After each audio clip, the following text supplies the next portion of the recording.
So, am I the guy from the police video? Listen, I'm not giving you permission to record me, okay? I'm telling you that right now. So if you record, your phone's gonna be taken away and placed into evidence.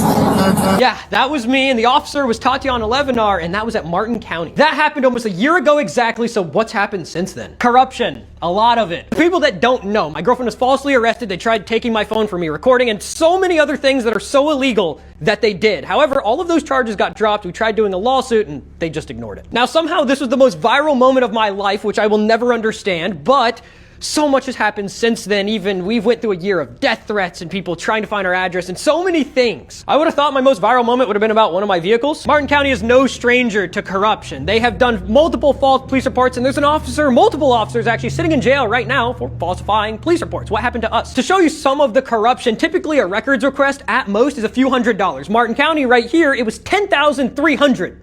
For them to show us a video. So what we're in right now is basically, I'm a student that's getting bullied by the principal. So like, who do I go to, right? Typically, when you'd have a bully, you'd go to the principal, but in our terms, we can't do that. This county does not care at all about the law, and honestly, the congressman, you could try to contact him too, but he's busy with other things. So yeah, there's the update. I think eventually justice will be served, and those officers are honestly all really bad people, and I've gotten reports from all of those officers. So many people have had the same exact interactions to where they're just nasty people. It's crazy to see. And of course, a lot of them have the same exact story. Nothing ends up happening out of it, but eventually I think something will happen. This is the same situation where they gave me 8 tickets for window tint around a vehicle. I wish I had a more positive update for you guys, but when you're working with corruption and police departments and lawyers and all of this stuff, especially in a corrupt police department, nothing happens. It is so stupid and the system is so flawed. Last time anything really happened was, well, when all of you guys seen it. Those videos got like 100 million views and they finally actually dropped our charges, but then after that, everything just kind of got quietly tucked away and they forgot about it, ignored us, never wanted to do anything about it again.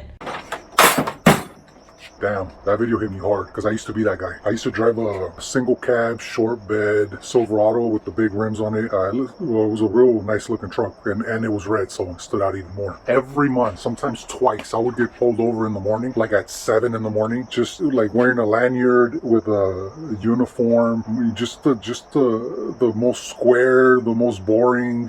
I used to wear the black work shoes. My shirt was tucked in. I think I had a little pen in my little pocket with I used to read meters for the gas company. Just a regular, nothing special job. They would make me get out. Sometimes they would put handcuffs on me. Sometimes they would put me against the hood. Sometimes they would sit me on the curb, but they would rip everything out of the glove compartment. They would just rip the seat covers off. The ashtray, they would take, if there was coins in there, they would be on the floor. If I had any papers like in the seat or in the door or anything like it, they would just make a mess. I think just to mess with me, they would waste at least an hour of my time, and I think it was just to humiliate me for just no reason other than just for standing out, just for looking different. That's when I learned you don't want to stand out, not when you're just trying to live your life. And the same thing applies when the grid goes down. Power's out, storms hit, blackouts drag on, especially here in San Bernardino, through Pasadena, Glendale, all the way to Thousand Oaks and Newbury Park. You fire up your generator to keep the fridge cold. You want to keep your medical gear running, phones charged. You want to keep the heater on, but that thing is loud. Everyone hears it blocks away. Suddenly, you're the loudest house on the block. Neighbors complain, HOAs start sending letters. As you can see from the other video I posted, people show up asking for favors out of nowhere. You become the obvious target again, but you don't have to play that game. StoaBox.com is literally just a custom wood box.